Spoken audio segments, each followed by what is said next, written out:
let's get into this for real. Okay, so this is our Ask an Herbalist call, live Q&A with me. My name is Sarah Bizzani. I am a master herbalist. I've also studied a number of things on my own for my own health issues and for those of my family. And this is being recorded on Zoom so that I can put it on YouTube later. But it is a live video done in our Facebook group, whole, connected, and free. And the link is in the description of the YouTube video. Anyway, so we are live from the Great Green Tent until I have a better venue. This is a tent inside my unfinished house. So it's a nice temperature, gives me a little bit of privacy. But I do have 3 little ones under the age of 8, almost 9. And so you'll hear them. But I do try to keep them off the screen for privacy purposes. So we are out here in Utah's West Desert. We started a homestead almost 3 years ago. We're all about restoring the land, and it's really exciting. And we've been restoring our bodies at the same time. So this is your chance to ask me anything herbalism or natural living related.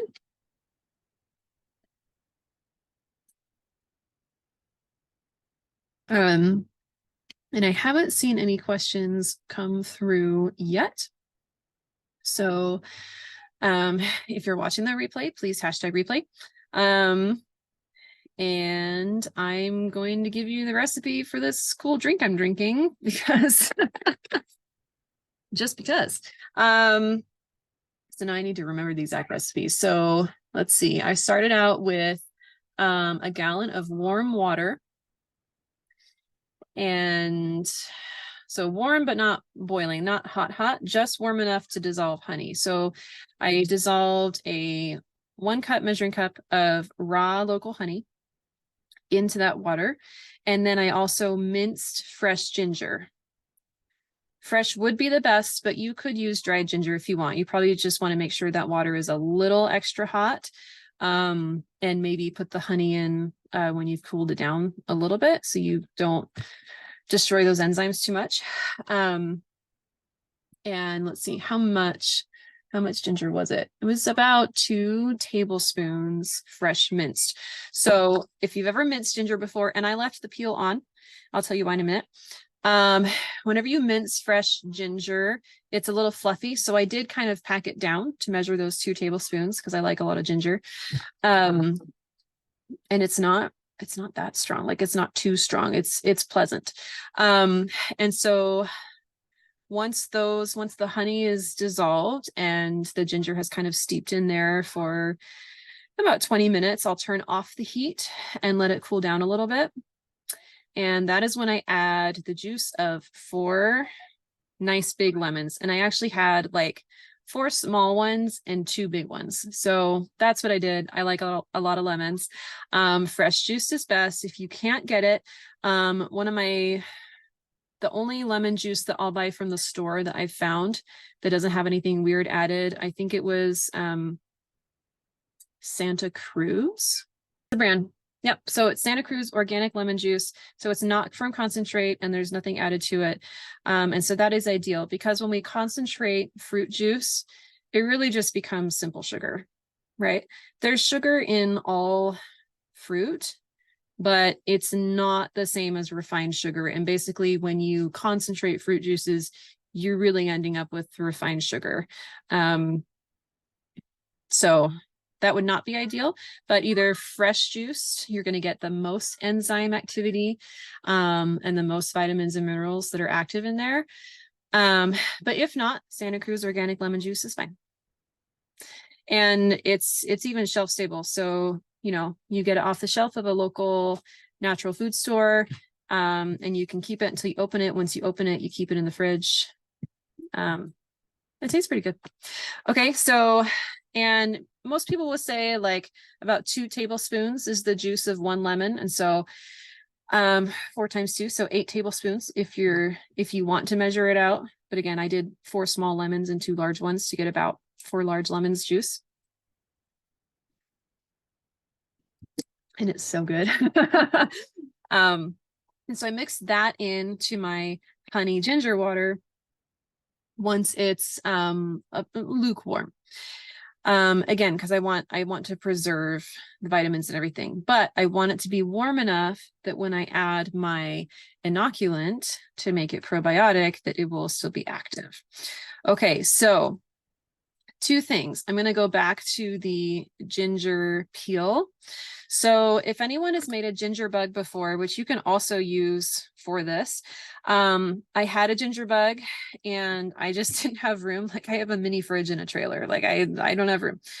And so I finally dumped it out because it's so easy to make again. But it does use sugar. I think you could do it with honey, but I haven't tried it yet. And so the classic ginger bug is that you're adding your unpeeled ginger and sugar to some warm water, and you're keeping it at in a warm-ish temperature, like room temperature or a little bit warmer, like 70 to 75 degrees. And okay, so a ginger bug is that you are really just using the natural yeast that is on the outside of that ginger peel. And you're feeding it with that sugar, right? That's yeast's job, is to eat sugar. And it will start to get a little bubbly. And often you'll add like a little bit of ginger and sugar each day to get it going. And then, I don't know if it was, hey, please don't make noise right now. And then in like 3 to 5 days, it'll be pretty bubbly and ready to work. And so you can totally use that. I didn't have one and I wanted to test using my Rejuvelac. And whatever medium you choose, you can also get like some like pre-dried, like some probiotic powder from just like an active capsule, or you could get some cultures from culturesforhealth.com and just add that to your warm mixture at the end, and let it ferment. Like any of these things should work.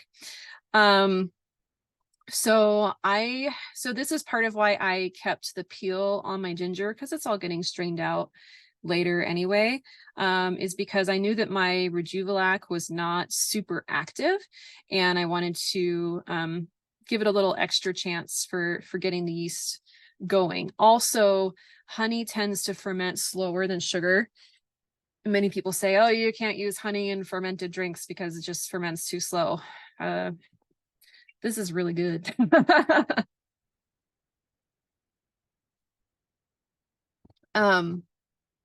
Super refreshing when you're working hard. And stimulating. Ginger is really stimulating for the circulatory system. It's really good for your brain. It's really good for your belly. It's just great. Great for pain too. It's anti-inflammatory. So anyways, so what is Rejuvelac? So I will post a recipe for that, but Rejuvelac is basically making a fermented drink out of some kind of grain. There's a lot of different grains you can use. You can use barley, you can use quinoa, you can use wheat berries. The last one I used sorghum grain, and that was pretty good. It was a very mild flavor. The others can be a little strong, and basically you're so like, if you had a glass like this, you would fill your whole grain up to that amount, and then you would fill that with water. And the next day, 24 hours later, you would strain that water off and you would add another batch. Now you can totally drink that water. There's no reason you can't, but it's not like the finished Rejuvelac, but it will have some benefit. And I say, don't waste something that's good for you. So, and again, I would use distilled water for this, or reverse osmosis water if you can get it. Either one of those would be ideal. And then so again, it's going to start getting the natural yeast and bacteria from the surface of that grain and create a probiotic drink for you. That will be just very, very, very slightly fermented and bubbly, very slightly. You really only get the bubbles if you put it in a pressurized situation. Like You'll get little bubbles if you move the jar around. You'll see them going to the top. That's how you know things are happening. But you're not going to get like carbonation kind of bubbles unless you put it in like a Grolsch bottle or a carboy. So I don't really need bubbles in my life. And I don't have kidney problems, but any carbonation, even if it's natural, can be very difficult on the kidneys. And so, all my carboys are, and Grolsch bottles are in storage. So I just skipped that step. All right. So I took my Rejuvelac, and the reason mine isn't super active is that I actually made it a year ago. Yeah, I made it a year ago and kept it in my outside fridge, which is a few hundred yards from my living situation. And it actually froze over winter because that fridge was outside and it was freezing outside, and refrigerators are refrigerators. They are not heaters in any way. So if it's below freezing outside the fridge, it will be below freezing inside the fridge. Woo! So I took the cap off this spring and it smelled fine. So it's really amazing when you put life into your food, how much longer it lasts, and it's super good for you.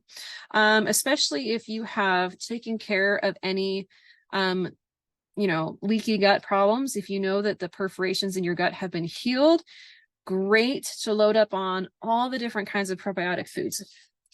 If you haven't, if you have any kind of food sensitivities, allergies, things like this, if you know you have or have had candida overgrowth and not addressed the holes that are created in the intestinal lining as a result of that, then you've got larger food product particles and proteins that are getting into your bloodstream that your body is saying, invader, invader, because they're not supposed to be there. But then that sensitizes your body to always say that kind of food is an invader, right? Also because it continues to get through that lining.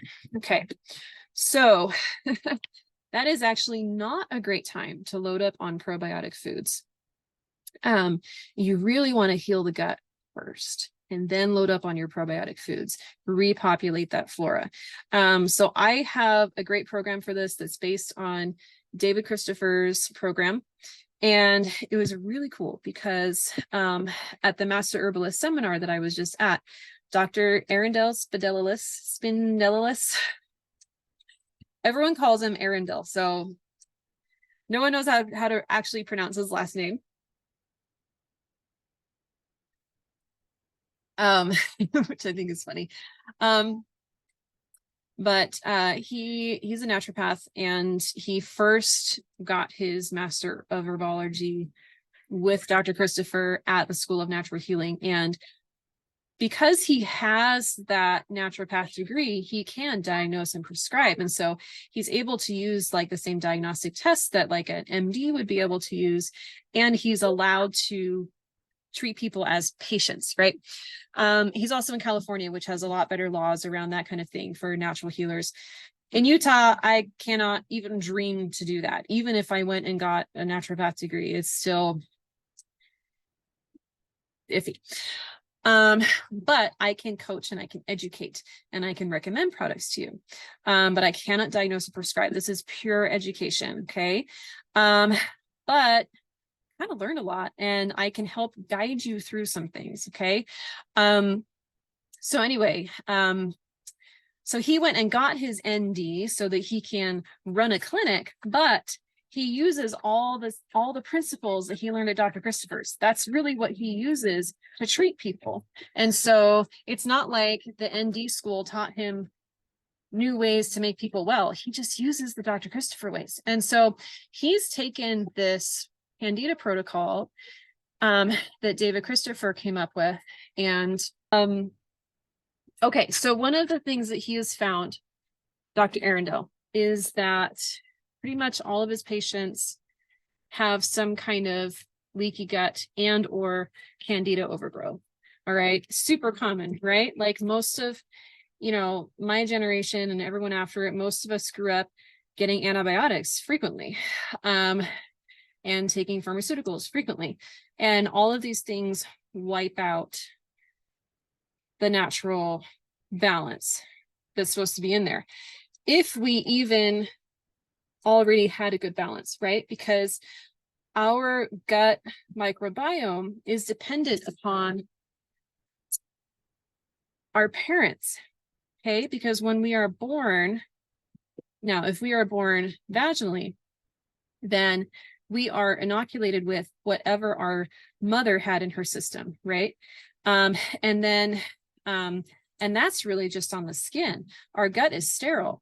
And then we develop our microbiome as we nurse and as we interact with our environment and the other foods that we have. That's where our balance is coming from. And so, you know, if you just think about how less and less naturally kids are growing up, we're all going to be starting with even weaker, less diverse microbiomes from the get-go. Okay. And that's not even talking about, you know, cesarean section is completely sterile. You know, there are things you can do now where they kind of take a swab and wipe it on the kid's face, and that helps. You know, but then there's lots of studies that you know, if formula is used at all, how that impacts the gut microbiome. And especially in those first couple of days, it has the most impact, unfortunately, negatively on the microbiome. Now, I'm not saying to never use that. Obviously, you got to do what you got to do to keep your baby alive. But my personal experience in the hospital with my babies was that formula was pushed when it did not need to be. And it was just really, really heavily pushed. And the consequences were not provided. I don't believe that is informed consent. If you are told to do something with a fearful reason, as it often is, and not told what other options you might have and what impact it might have, that is not informed consent. Full stop. And that's just one way in which we have some issues there, right? And so there are other good options. There are breast milk banks now. They still sterilize it, but it is way easier on the gut, much less disruptive. And you never know who in your community you could get breast milk from. Now, again, ideally, you're getting it from someone who has a very clean diet and is a very clean person, because otherwise, you know, here's what breast milk is. Breast milk is blood without the red corpuscles. So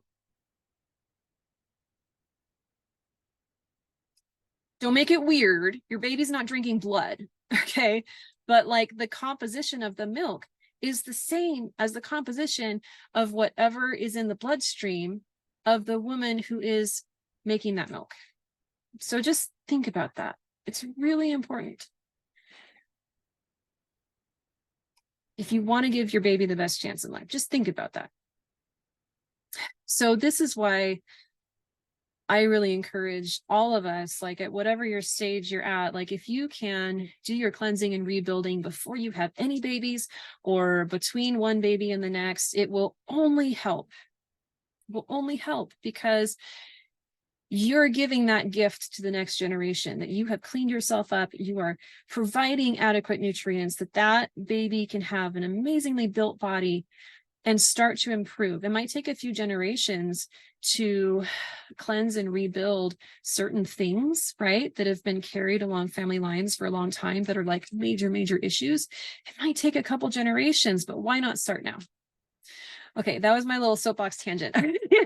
So we go back to, so I was just starting to talk about causes of leaky gut. Now there's some other things that can happen, but the main thing is antibiotic use.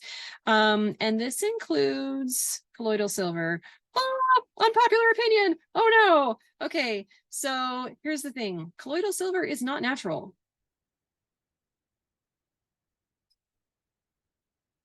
It's not. If you study medical history, and you look at how mercury and antimony and other heavy metals were introduced,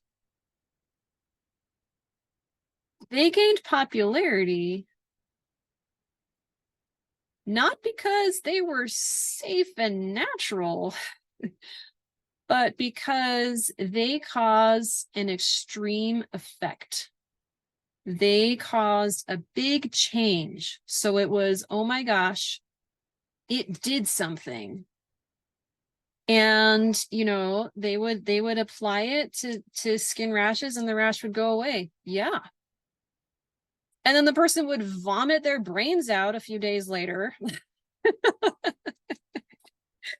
So if you want to go into the history of that, I can recommend a few books to you. But this whole idea, you know, okay, yes, metals exist in nature, but humans are not designed to consume them in their elemental form.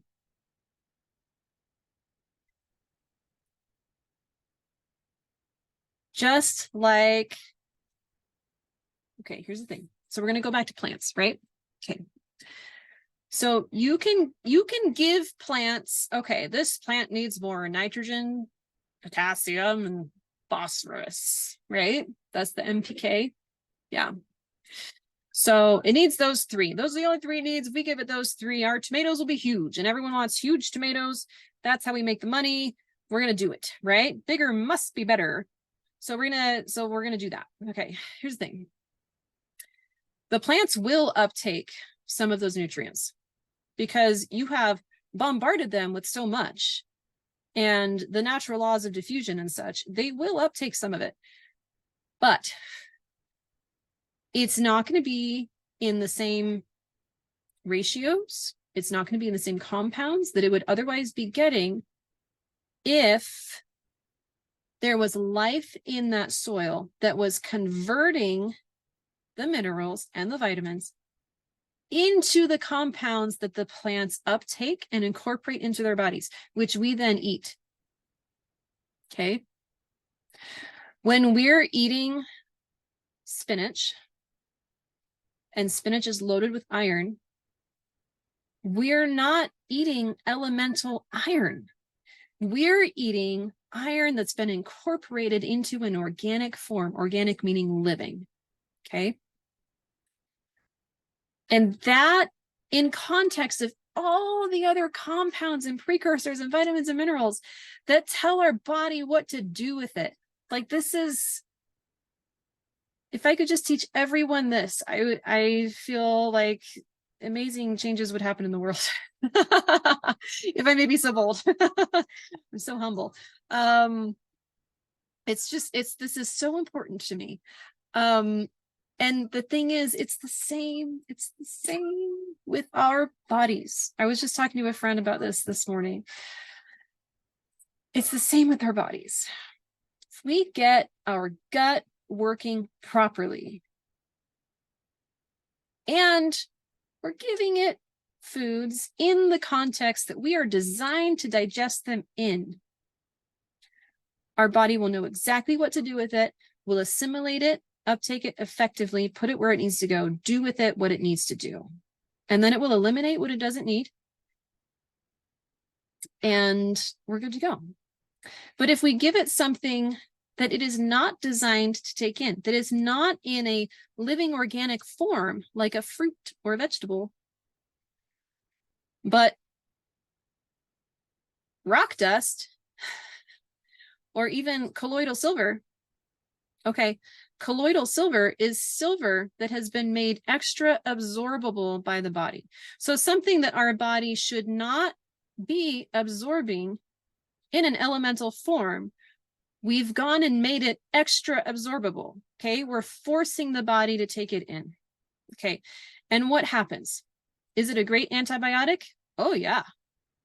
It kills life very, very well. Just like the penicillin and etc. class of antibiotics that we all know by now definitely should not be overused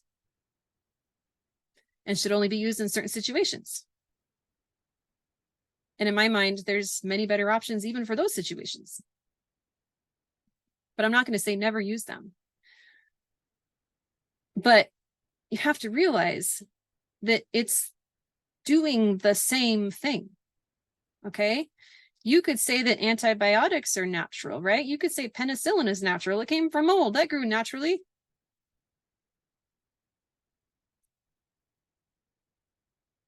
But we know that penicillin antibiotics wipe out everything. They are not discriminate.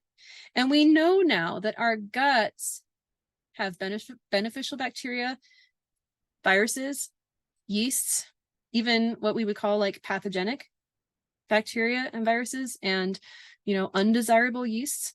But really, it's all meant to be in there. They all have a job. Okay. They all have a job.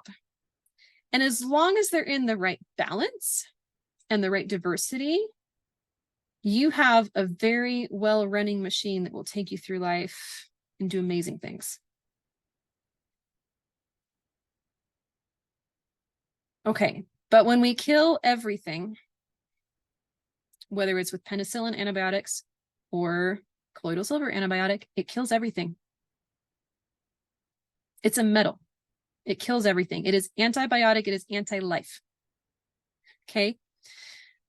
The only things that do remain are the very strongest of strains. Okay.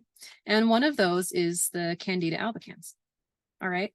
And the body doesn't like empty space.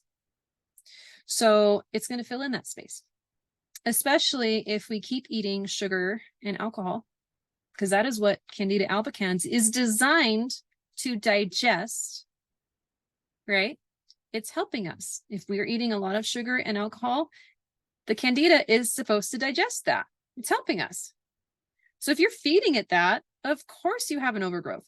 But also, if you've wiped everything out with antibiotics, and then that is one of the few things that does live, it's going to fill in that space and it's going to start multiplying. And once it reaches a certain population, a critical mass, so to speak, it actually grows these appendages that whip against the intestinal lining and drill holes in it. And that is when you have the leaky gut. Okay. And it's sad, right? It's sad. No one enjoys that. I've been there. All right. So let's come back to Dr. Arundel and his program. So he's taken David's program, and he has some nice meal plans that he's put together. He has adjustments for children, and he has adjustments for nursing women. It actually doesn't need to be adjusted at all for pregnant women. That's kind of cool. Which I think is really powerful, because so often, you know, we're told, well, you can't detox while you're pregnant or breastfeeding, right? It'll go straight to the baby. All right. That's not untrue, but if your body is so toxic and so unable to deal, it may be safer for you and the baby to do some cleansing. And that's where you want to work with someone who really knows what they're doing, so that they can assess you and understand like what rate to go, you know, how fast to go, what types of cleanses would be safe for you, and how to do it. Dr. Christopher helped many women with what's it called, like the RH positive negative problem, you know, where they need transfusions before or after the baby's born, or the baby needs it. I'm sorry, I don't remember the exact details, but if you've ever had this problem, you know exactly what I'm talking about. But he helped many of those women by cleansing them and rebuilding their bloodstream so that they could continue to have babies and not need to deal with all these transfusions and everything. So there's a lot more possible than we are taught and led to believe. And if you will let yourself believe what is possible and consider what might you be willing to do to achieve that possibility or that goal. what beliefs or food rules or healing rules might you be willing to put on a shelf or blast apart or throw away if it means that you could feel better? This is a key question that I asked myself. Just a little, let's see, we're just a few weeks under 3 years ago. That I was facing listening to somebody that I knew was going to tell me something I didn't want to hear about natural healing. And but I just thought, you know, he's had so much success helping people. I need to hear him out. And so I spent the morning praying, meditating, writing my journal. And that was the key question I asked myself. What am I willing to do to get better? What is getting better worth to me? All right. And there are so many implications to that, right? You know, you might be going against the culture of your family or your neighborhood or your community.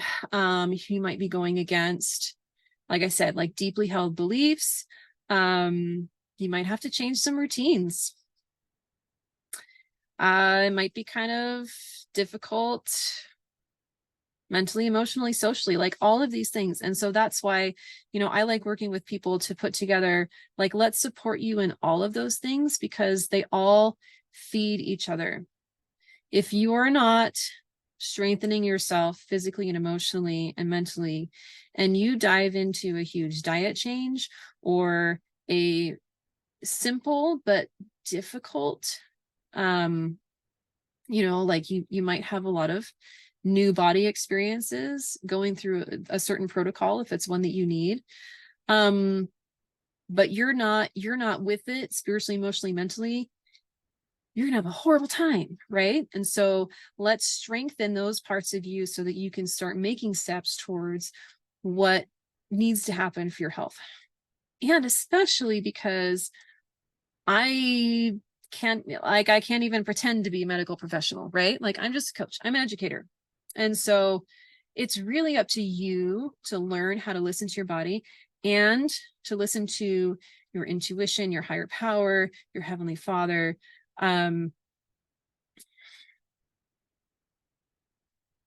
Your ancestors, angels around you, trying to get the message through.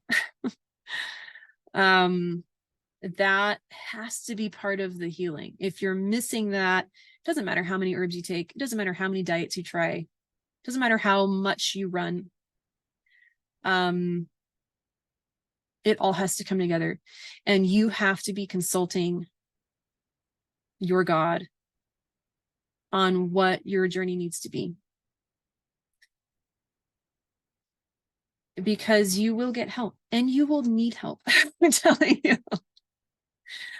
I really believe that our struggles in life, you know, especially health struggles, are meant to help us lean on God and our angels. Because for me, that's the purpose of life, is to become closer to them. Not to say I can do this myself, right? With the strength of man, with the strength of woman, I can heal anything. That's not the point. And all the natural healing methods are fabulous. They're great. I super believe in them. They've worked for me very well. But ultimately, we can't do it without them. So I've gone on because I've been live by myself today, which is fine because then I get to talk about whatever the heck I want to. So I hope you enjoyed that little recipe for this lemon ginger ale, probiotic ginger ale. If you have any questions about it, write in the comments, just ask me. Happy to explain more. Like I said, like there's like with fermentation, there's so many things that you can just like make your own, and you don't have to ferment it. Like I said, if you know you have leaky gut, and it's not healed yet, you probably don't want to add the probiotics quite yet. And so you can just do the honey, lemon, and ginger and make a fabulous, wonderful drink. Again, it won't have any bubbles, but bubbles are hard on the kidneys, so you'll be fine. And you could totally freeze this into like popsicles. That'd be really fun for the kids. My kids, I have to like hide this from them because it's really funny. But it's great for them too. It's just my body needs a little more love than theirs right now. And I'll get to why in a couple weeks. I'll tell you why. Anyways, if you haven't guessed already. But anyways, so long story short, on the Candida stuff, there's a great program out there. Dr. Arundel he uses it on every patient now. And he says it is always helpful as long as the patient follows the protocol. And so he has provided those resources to me for free. And so I'm working on incorporating them in kind of the charts and booklets that I've already created for myself.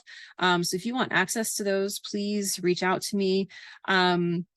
And I always encourage you guys to schedule some time with me.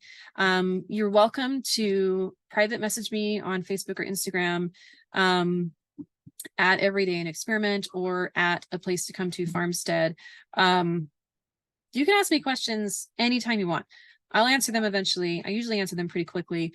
But here's the thing about health. You may have been given a diagnosis. You may think you know, and you might be right. What the biggest issue is and what needs treatment first and all this. But I have found that when we get the whole picture by spending just under an hour together, really diving into your health history and your goals and your preferences, as far as like what you can take by your mouth. Do you have any texture issues? Do you know how to make tea yet? All these different things. What's helped you in the past? What has made it worse in the past? Like these kind of things all help create the picture and help us know where to start first so that we can find the simplest first step for you so that you can get that win that will propel you into the potentially hard stuff. Because healing is work. Healing is not just taking a pill. It is work. It is supposed to be a transformation. That is my firm belief. It doesn't have to be miserable. It doesn't mean you're going to feel 500% all the time. We're always going to have good days and bad days. This is how life goes. But it doesn't have to be total suffering, all right? We can get excited about some things. We can start to feel stronger even while we're cleansing. There's lots of different things. So if you want to set up some time with me, that is on everydayinexperiment.com. Go to coaching tab and you can see some options there. And that is what I really encourage you to do. So I'm going to wrap this up now. So I will see you guys next Friday at 11 a.m. Mountain. That'll be 1 p.m. Eastern, and I will update all the invites accordingly. All right, I gotta go, guys. Take care. See you later.